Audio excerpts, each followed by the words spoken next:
The Amish. You know, the people who move around barns just for a silly old prank?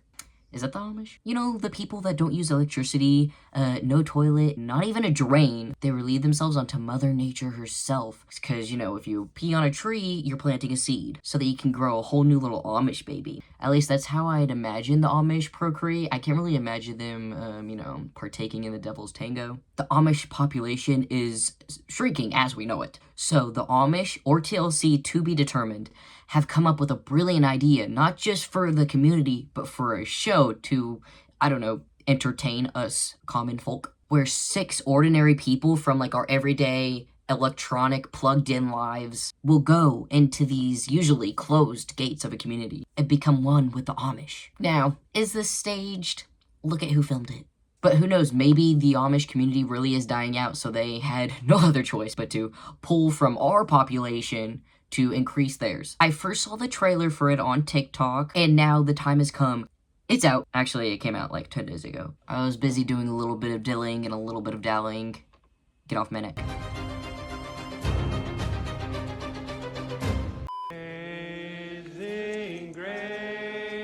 Pennsylvania, the home of all the iconic reality TV shows, and of course I'm only talking about one.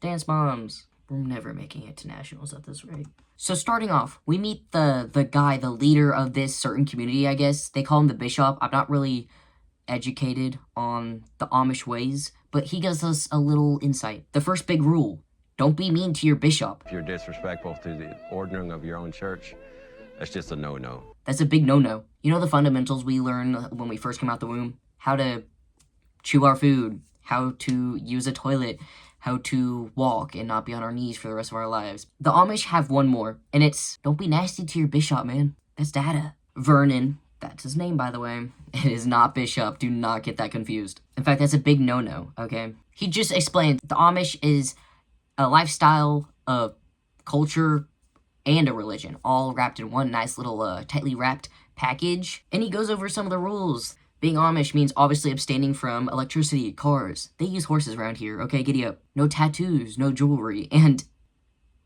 no makeup either. In fact, he seemed to emphasize that a lot. Amish means no tattoos. Amish means no jewelry. And definitely no makeup. I mean, the last time they let makeup in, he was getting down and dirty with his wife, and next thing you know, he takes a wet wipe to her face. Do they use wet wipes? He accidentally splashes some water on her face, and turns out she was a man the whole time. And deep down, a part of him actually enjoyed it, and I don't think he really liked those feelings, so. Next, we're introduced to one of the Amish people, one of the citizens of this community. Her name's Emma, and she's got great pipes, okay? It makes you feel like, atheist or not, you're ascending to the pearly whites. I found you where the lilies were blooming by the way. When she first opened her mouth, I thought I was ascending. I thought my time has come. I had to grab a pen because I thought I had to write my will down because I didn't think I had much time left. She's grown up Amish. She says she loves it. It's great. She gets to be closer to Earth and I don't know why I said that. I love to hang out outdoors and just live off of the land. It's so peaceful. It's like heaven on earth. Honestly, it doesn't sound half bad. Not the entirety of it, but like being closer to nature and just getting to frolic in the fields. That sounds lovely. But I'd also like my YouTube time when I'm eating my chicken nuggets. And I'm a complicated man. I can tell Emma's a very sweet girl. She seems lovely to be around. She cares deeply about her community. She says in the Amish, they come together whenever someone needs help. They just wash each other's backs, dare I say. For us Amish, community is everything. If somebody comes and asks for help, like, we'll just go help them, you know? We'll come together, whatever the project is. She says that people's main, like, work is just growing food and stuff. Everybody raises produce during the summer. This is what they do for a living. Which doesn't sound half bad. Sometimes I want to dabble in gardening as well. I want to plant a tomato or two. Like, imagine, I've never experienced this, but imagine the thrill. You're spending forever on your little garden, and you walk out one day, and you see a big, plump, red circle. You grew your first tomato. I can only imagine the thrill. Strawberries. And of course, since Emma loves her community so much, she's worried that the Amish community will go extinct, will wash away with the tides we call evolution. Next, they introduce us to James, And oh boy, he's a hoot and a holler himself. I don't know what duck smells like. I guess he didn't grow up on a farm. I got you there. James is a whole 180 from Emma. I miss my girl. James considers himself the black sheep. I keep getting into trouble. Like, I am the black sheep of the community. He has a secret stash on the farm, I'd assume. He has alcohol, the devil's drink he calls it, and a phone. You are not supposed to be partaking in electricity. Actually, I'm thirsty right now. I do not have a good standing in my community right now. I am shunned. Being shunned is kind of considered the ultimate punishment. James doesn't have the best reputation around his community. He's currently shunned, which means, let me act insightful real quick. I'm not reading the definition off my screen right now. A form of church disciple and social punishment used to pressure a community member who has broken the rules to repent and return to the church. So I'm pretty sure it's just they like ignore him or something and make him feel bad. Like I don't even think his parents are allowed to talk to him or even like look at him, which sucks because James, he's clearly states he loves his community and his culture, and that's why he stays. I realize I broke the rules, but I still take my culture and community very seriously. He just likes to dip his toes in the devil's bathwater a little bit. So James got shunned for owning a phone. You can't partake in communion, you can't eat with your family, you can't do business with them. Imagine you went from eating dinner with your family every night to all of a sudden, they all are at the table and then they put a smaller, more embarrassing, publicly humiliating table in a dark closet for you to eat all by yourself. I'd assume that's what it's like. I've never been shunned before. So Emma and James are third cousins, I think they said. But they basically go on to explain that Amish communities populate so fast. Basically, you blink and all of a sudden... I go to the youth group, I look around. I'm related. I know that I can't take brothers and sisters and cousins and breed them to each other and expect to have a good calf.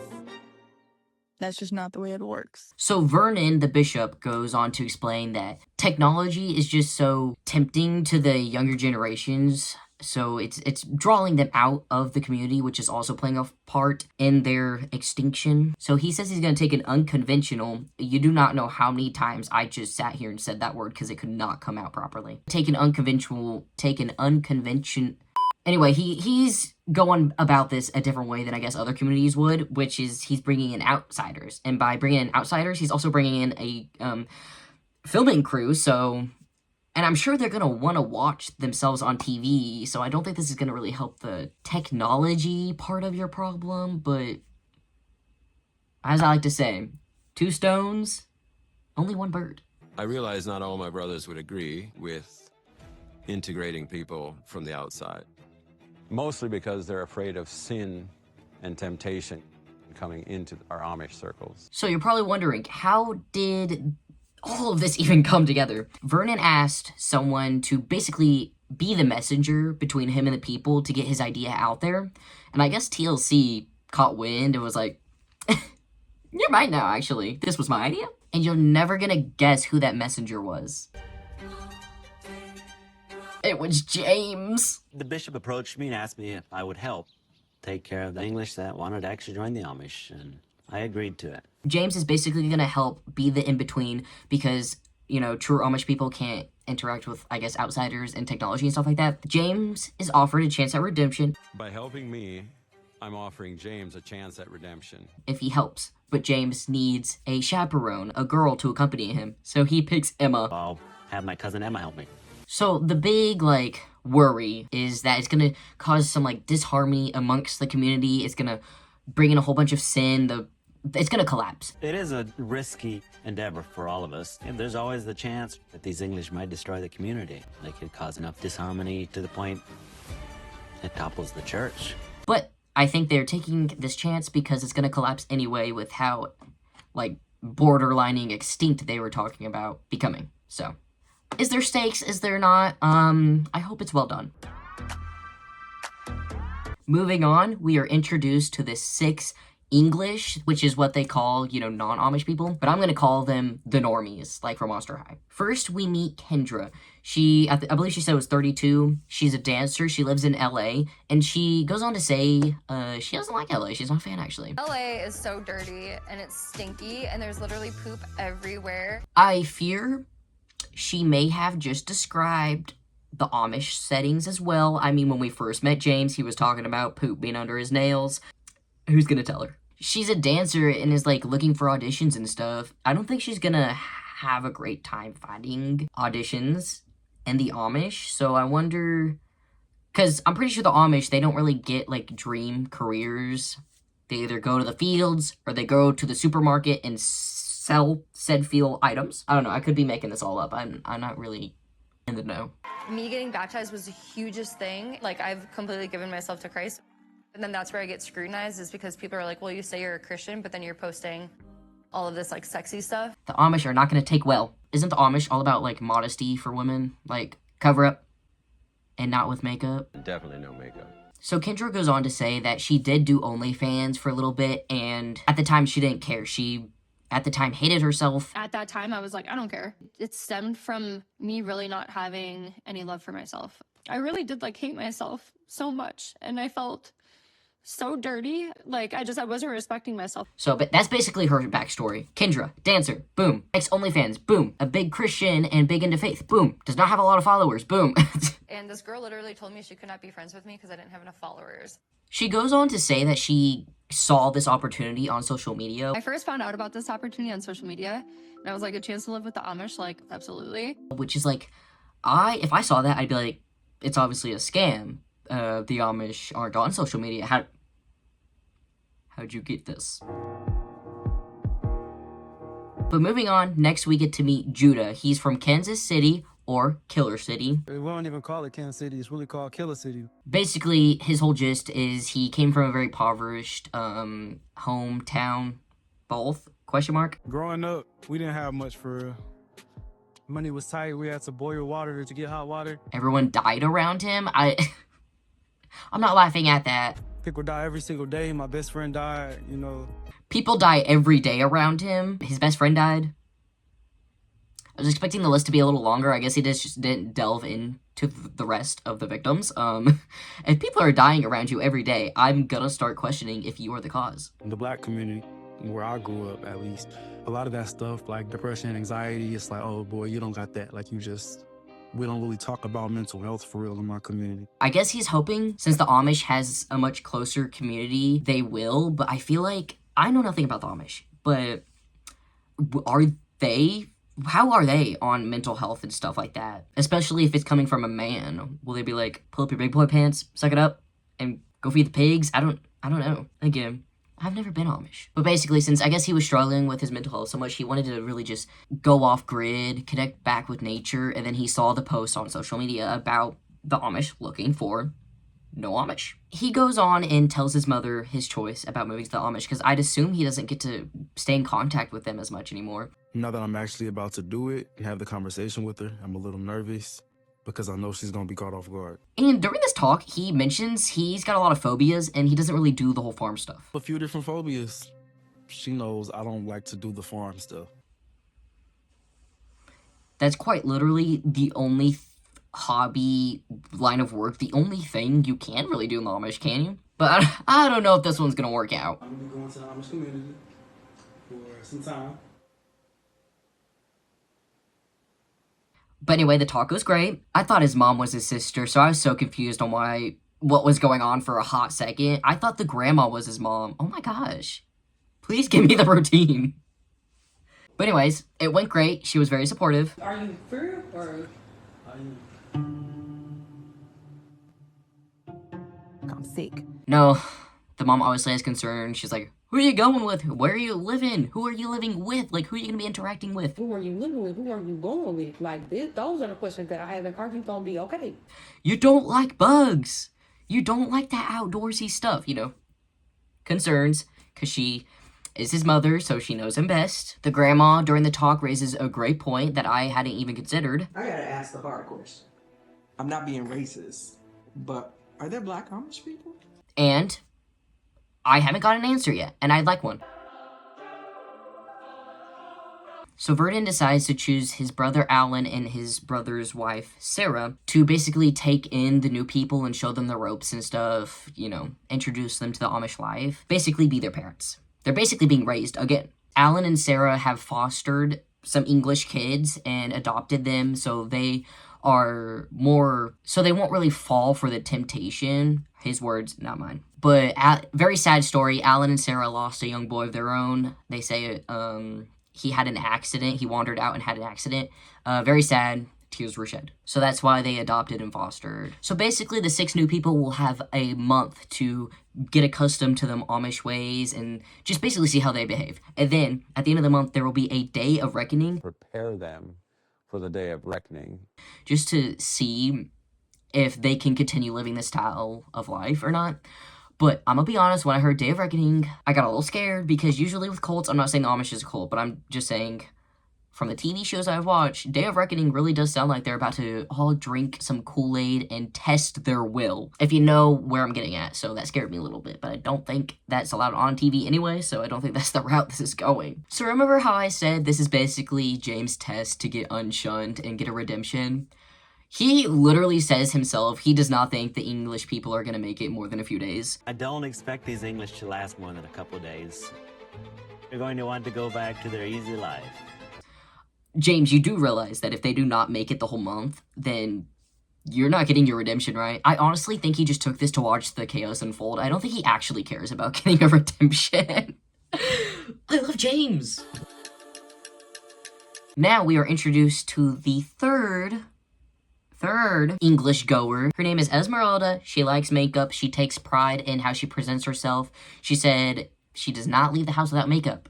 And we all remember Vernon's words. Definitely no makeup. I can't wait to see how this plays out, and I get why James chose her. James is so messy. She goes on to say she wants to be Amish because she likes that traditional lifestyle and how, like, strict they are and how traditional they are about marriages, but Esmeralda, Esme, can I call you Esme? They are strict in a lot of other aspects too that you seem to thoroughly enjoy yourself. So that's just some backstory on her. Okay, you got her character down?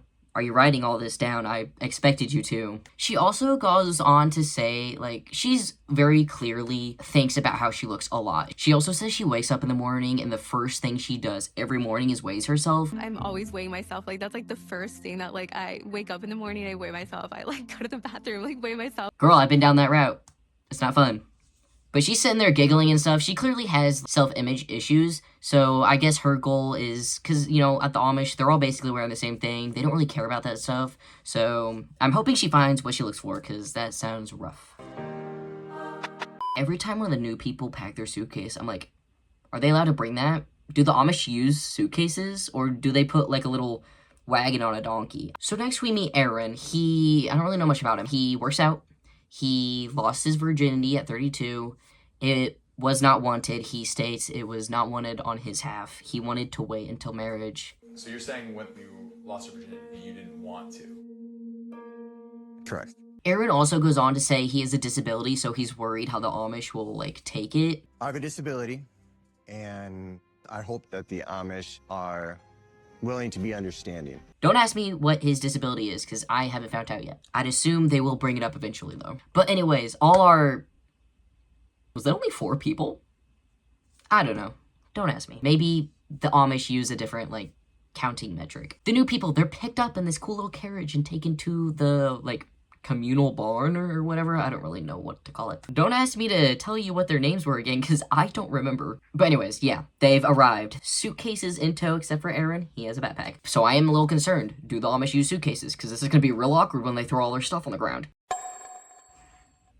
I was already nervous for Judah, but his choice of shoes, he showed up with full-on sewer grates on his feet, so that is going to send at least 3 of the Amish people into the infirmary, because they'll be like, that is some alien technology on your feet right now. I cannot believe I'm here right now. The new people arrive and they're meeting each other, like, outside the big barn, and Vernon's just sitting there aura farming again with this, like, distasteful look on his face.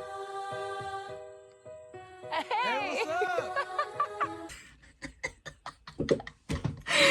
This is the funniest thing I've seen all day. Hi! I'm Kendra. Hi, Kendra.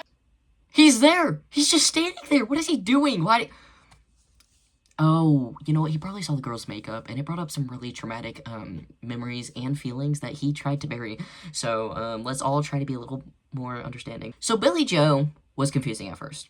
Lover, she seems like a lovely lady. So she's not a part of this community. She's not a part of the community at all. She said she first wanted to be Amish when she rode a horse as a kid. So she started to dress like the Amish. So I guess now she's actually like becoming a part of the community. Because, I mean, this was her one chance. I feel like this is a very rare opportunity. So she's just...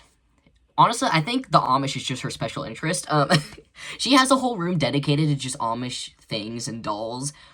She also says a true Amish doll will never have a face on it. True Amish dolls should never have faces. Nice to know. Her dog is also Amish, so that's nice. So she's just basically been dressing Amish, and she's been interested in their lifestyle, and now she has this very rare opportunity, and I honestly wish the best for Billy Joe. I really do hope that she finds everything she's looking for in this, because she seems to really like the Amish. With her, that is a fake candle, Billy! Figured out what it was. Kendra had her chachis out and proud, which I was kind of cringing for her. For a second, I was like, what?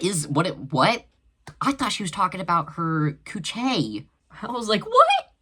Put some pants on, we are near a church. So we get introduced to the 6th and final new person. His name is Matt. He's a librarian. He has 2 twin boys. Well, yeah, 2 because they're twins. I don't know why I clarified that. From a past marriage, so I don't know how that's gonna work and how he's gonna like see them, if he's allowed to see them. I don't know the whole story yet, guys, but I wonder how that's gonna work. Basically, all I can really say about Matt is he's having a midlife crisis. He's having a midlife crisis, and he doesn't know what to do, and he's always enjoyed the simpler life. So apple meat pie, boom, we got a pecan pie. Okay, so that's why he's here. So all 6 of them arrive. My guy Aaron's there. Is it wrong of me to say that I think Aaron and James would be a very out there couple? Maybe I'm just lonely. But and while they're all meeting up and getting to know each other, Vernon is just standing at the door. I don't know what he's doing, but he's doing it very well. He's giving main character. To be fair, I think this is his first time in front of a camera, so when you get in front of the camera for the first time, you've got to vogue sometimes, like... Gather around. By the way the bishop's looking at us, I can tell that he's so disappointed. So he tells all the newcomers to gather around, and he kind of just looks at them like, you know how you show up to a family reunion, and all the older people with very closed minds see you after a couple of years, they just give you that look, and you know that you did not meet their standards. It's that's what's happening right now. So he basically just gives them the rundown of the rules. You gotta breathe the Amish, you gotta live the Amish, you gotta eat the Amish, you gotta poop the Amish, you gotta do everything the Amish, okay? That's not literally what he said word for word, but honestly, I was lost the whole time. He also does go on to say, like, trust is a big thing, especially with the Amish community, so don't break it, treat it like it's a newborn baby. You know, especially since they're outsiders, and the community is already, like, in notes with each other, and they're outsiders, so they're already, like, lumped in with just sitting in general, so their trust is very fragile already. He then goes on to say this. Kendra, would you step inside and like to ask you several questions? I was nervous. I got nervous for my girl, Kendra. It was very much giving the priest asked to have a private conversation with a little old 13-year-old you. I was scared for a second. They did. But you also know TLC is messy, so they definitely set it up to be way more than it is, you know, shock factor. I'm looking at him in the barn. Like, death stare I felt it was a little dark. I'm like, what are we about to get into? I can't with the way Vernon looks at the cameras, and he's not really, like, looking. He's just kind of sitting there confused, which I guess it is his first time around all this technology. I'd like to think, like, he has no idea how a camera works, so the whole time they're getting these, like, cinematic shots of him, in the back of his mind, he's like, how does that thing work? Like, how is it capturing this very moment? These are magicians, witches! So Vernon calls her in because he addresses the elephant in the room. He's just like, what motivates you to dress that way? Like, especially since you're coming to an Amish community and you're trying to get them to accept you. What is the motivator that causes you to dress the way you dress? And girl's speechless. She actually couldn't give a reason. In which, I'm not saying you need a reason, but like, with the situation that we have before us, say something. She does eventually go on to say she was a dancer, so when she go into an audition, they look strictly at, like, the body and skin and stuff, so I guess that just, like, influenced how she dressed, because this wasn't an audition. And then he goes on to say, like, you can understand, like, this whole thing, we wouldn't look at it like that. We look at it as, like, lust, which I don't really get in terms of, like, religion and stuff, because to make lust a sin is weird. Because that's literally how, like, the beginning steps to procreate, which is all natural, which is what I feel like most religions are into. Natural. He goes on to say that his wife, or, like, the wives would, like, kick her out because they'd view her as competition, and they'd get jealous because they're very, like, sacred, or not sacred, but they get jealous not just for their husband's attention, but for their sons as well. But her son's purity. Oh. Besides all the stuff that Vernon said about, like, modesty and keeping covered and all that I no doubt bet they're telling young, impressionable little girls, and that's gonna mess them up. But other than that, he was like, I hope you find what you're looking for. He was, you know, somewhat nice about it, and removing all of, you know, the misogynistic undertones. So Kendra comes out crying, because, I mean, if I had a grown man lecturing me, I'd cry too. Maybe we both need therapy. And then Bobby Joe goes, do you need a hug, Honey Bunches? Sorry. Can I hug you, Honey Bunches? I'm so sorry. I'm so jealous right now. I'm Honey Bunches, I need a hug. But anyway, she's crying because she's dealt with her whole life being, like, slut-shamed and stuff. So for that to be immediately the first thing that happens when she gets here, trying to escape from all that, is him bringing it up and being like, my wife wouldn't want you here, my son wouldn't want you, period. Like, it made her emotional, which obviously, I'd cry too, dude. Judah does go try to make her feel better, being like, Jesus actually, didn't he helped a prostitute? So why wouldn't he help you? That was a sweet little moment. I like that. This girl is in tears, and I think you just called her a prostitute. Welcome to the group. We love prostitutes. Okay, first off, Kendra says she thinks she's gonna have a really hard time here. Then run. Now's still your chance. Frolic through the cornfield. Run away, girl. And it just cuts to Vernon doing his little villain wave in front of the barn door. What is with these shots of Vernon? It's cracking me up every single time. It actually brings a little bit more life into my soul. So Matt, Billy Joe, and Kendra get sent to one house, and then Esmeralda, Judah, and Aaron get sent to another. I was shocked. I thought they were going to separate the boys and girls. So the first group, Matt, Kendra, and Billy Bob Joe, they arrive to their house, and the first thing Kendra says when she sees the people through the window is, Oh god, I see them. Oh my god. like there's some zoo animals. Kendra's starting off strong for sure. First impression of Kendra, seeing the clothes that she was wearing, was like, whoa, wait a minute. She can't be serious. Next, we move on to group 2's, Aaron, Judah, and Esmeralda, and they're staying with the James and Emma.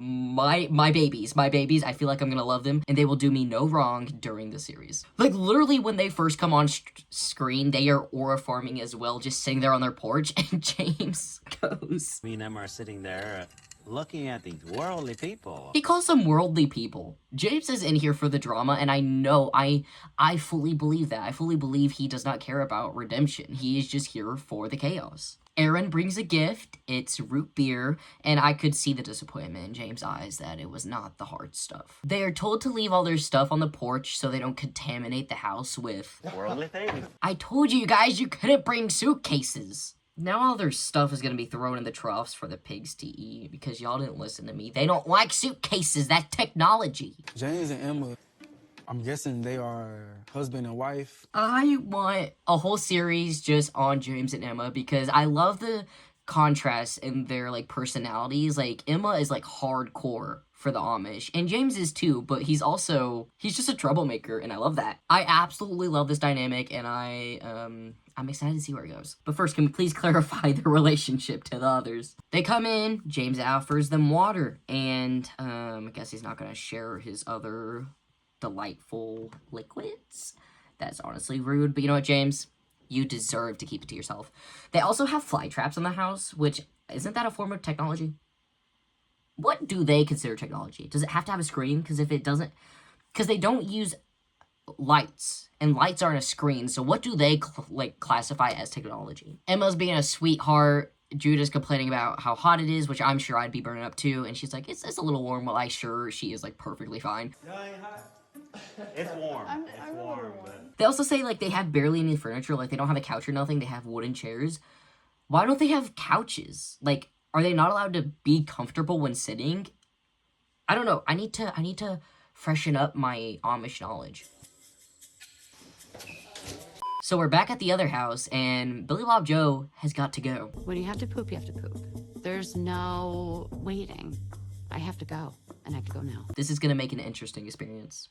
Restroom? Outhouse? Oh, no, you got to be lying, Ellen. I'm not a lion. So part of me is like, what is TLC throwing in for shock factor, and what part is like how Amish actually live? So they use outhouses. I guess toilets are technology. But then he goes on to say they use newspaper and not toilet paper. What is the difference? Toilet paper is definitely not technology. I would not consider it that. But also, I don't feel like I'd have an issue wiping with newspaper. I feel like my bigger issue would be going in an outhouse. And the Billy Bob Joe, I feel like the person who had to have the most knowledge and the only person who actually knows what they're getting into was shocked they use an outhouse. I feel like you should know that. You're like all for the Amish, dude. I guess what's a daily routine for us Amish is kind of challenging for the English people. It may be a hard knock to reality. I don't know. Alan does bring up a good point where, like, this is just stuff they're used to. Like, they grew up with this. This is not, like, out of the norm for them at all. So imagine some strangers coming in and they're like, this is crazy. Like, I can't live like this. I can't do this. You'd be like, what? Being a little bit dramatic, don't you think? Because, I mean, they haven't lived life with all the luxuries that we do. Like taxes and getting bullied by 13-year-olds on the internet. I probably shouldn't have sat on the square one. I think I have a pretty bad splinter. I'm going to see if Kendra will help me with that. Alan cracks me up during this scene. The whole scene is cracking me up. This is just a whole awkward experience. Billy Bob Joe is complaining about how she should have used the circular toilet and not the square one because now she's got a splinter. Kendra will help her pluck it out or whatever. And the whole time they're playing music that brought me back to a time when I'd watch Peep in the Big Wide World. So I was just thrown around everywhere. And Alan is confused because he's like, I did not think I was gonna have to show these people how to use the toilet. Definitely didn't expect them to show them how to use a toilet. So now we're back at my guy James and my girl Emma's house. They're going through the bags now. They are, TSA. Totally serious Amishes. They're going through their bags to make sure they're not trying to sneak in some worldly things into our house. Emma is serving face on my screen right now. So basically, Judah... He's walking away with a pair of underwear and maybe one sock from this bag search. Emma's like, I'm not hanging that on my clothesline. That is way too bright. People start rumors. I got a reputation to uphold. Is that where all the goodies are? That's where the goodies aren't. Okay. Look, I'm not crazy. They're flirting. If I'm gonna get through this show, let me have at least one gay ship, okay? And you can't tell me they want to make it a dazzling little couple. And if you could tell me, please keep it to yourself. Let me live in a fantasy world. Where are the juicy goods? It's a telltale sign. That bad boy, I gotta figure it out, is for my hearing aids. I have a hearing disability. How are they gonna go about this? Are they gonna let him keep his, like, he cannot hear without it, so are they gonna let him keep it, or is he just gonna... Tough. That's tough, man. Aaron goes on to explain that his phone is also connected to his hearing aids, like they're Bluetooth or something. I don't really know how it works, but he's gonna need his phone to be able to hear. He's not completely deaf either. It just sounds like really muffled.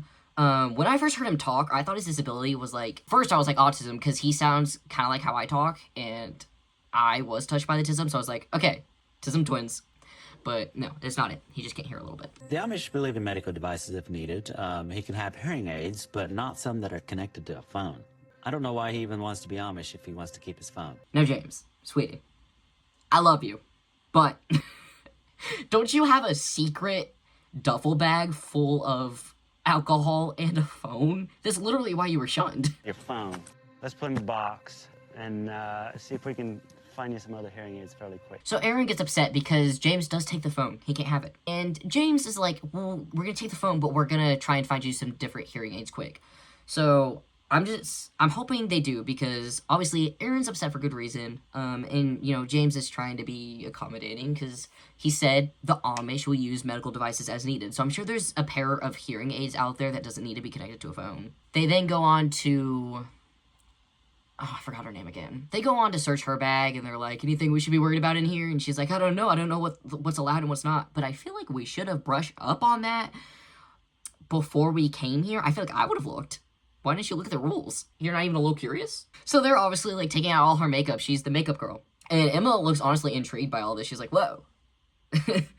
And then James says this. You do see people get so wrapped up in their self-image that they get Botox shots, enough to the point they look a little bit like fish. Someone needs to get him his own show, because he is cracking me up. I feel like Humpty Dumpty after the wall incident. Okay, we're having our first moment. Emma's like, girl, we need the lashes, we need the nails, you can't have them. And I can't tell if... I'm trying to remember her name. I'm just gonna call her whatever I remember in the moment, and you're just gonna have to guess who I'm talking about. Annalise is like, no. She says no in a very sassy tone, but it doesn't show her saying the word. I feel like they kind of spliced it together. We'll have to take it.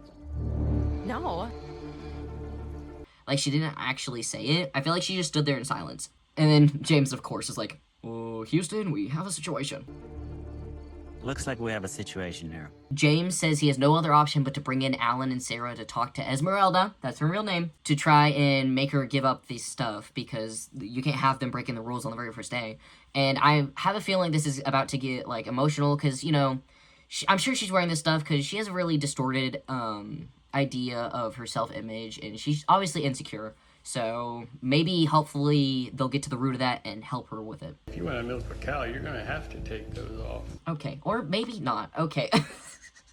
I was hoping this would get a little more emotional, like, really breaking down some stuff she should be breaking down in therapy, but, you know, Alan is the next best thing. You already took our makeup, you already took our clothes. You're just like yanking everything from us at once, and it's like so hard to like just deal with everything. This is a very, at times, awkward, but also it's heartbreaking because she says, like, she was raised to basically feel like she can't leave the house without makeup, because that's, if you don't leave the house without makeup, you're not pretty enough or whatever.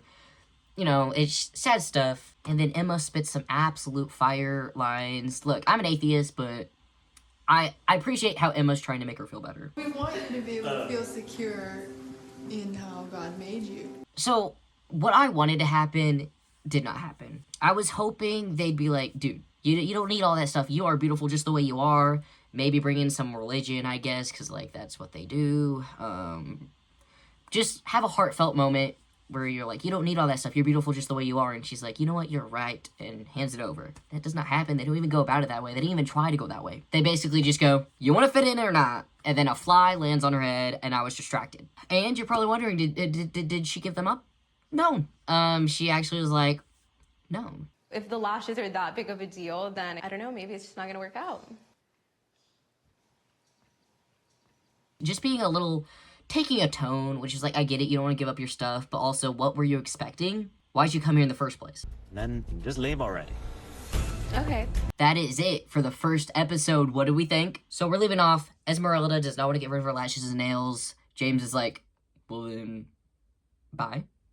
And she's like, maybe I will bye. If you want to see more, obviously let me know. This was definitely interesting, and I'm pretty sure the next episode, they get their hands dirty. And I know Esmeralda does end up staying. I just wonder how they go about keeping her there. Let me think of some wise words to depart you guys with. Not liking, subscribing, that's a big no-no.